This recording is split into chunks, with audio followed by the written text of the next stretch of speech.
My point of view, I don't think it makes any sense. I don't think Rat Island is appropriate for quarantine site for people with the coronavirus or potential patients with coronavirus. Because remember, before you diagnose them, they are potential patients. I don't think Rat Island, for a number of reasons. One, it's small. Secondly, it has no infrastructure. Third, if you have to escalate care, it's not the best place to try to escalate care for people.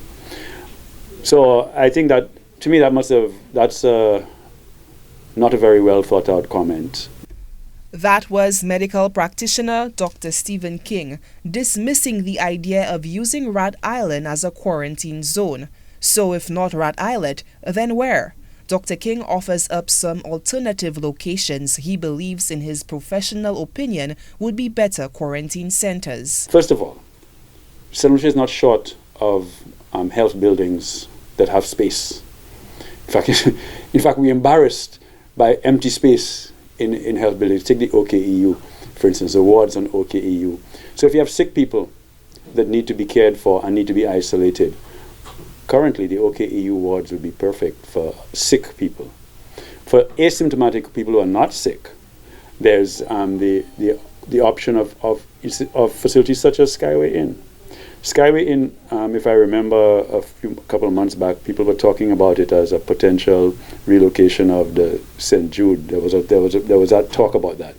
I didn't think it was necessarily the best for that, but it does lend itself quite well to housing and isolating, quarantining asymptomatic people who may have the virus. And then up north, I'm sure there are facilities too. I mean, I was just thinking myself, I do not know the status now, but what about like the old Glencastle Hotel that is sitting up there? Dr. King says the focus should be on upgrading existing structures to handle any onslaught of health cases, rather than starting from scratch, given the impact of construction on the fragile ecosystem on such a treasured island. I am somebody that is hashtag St. Lucia first.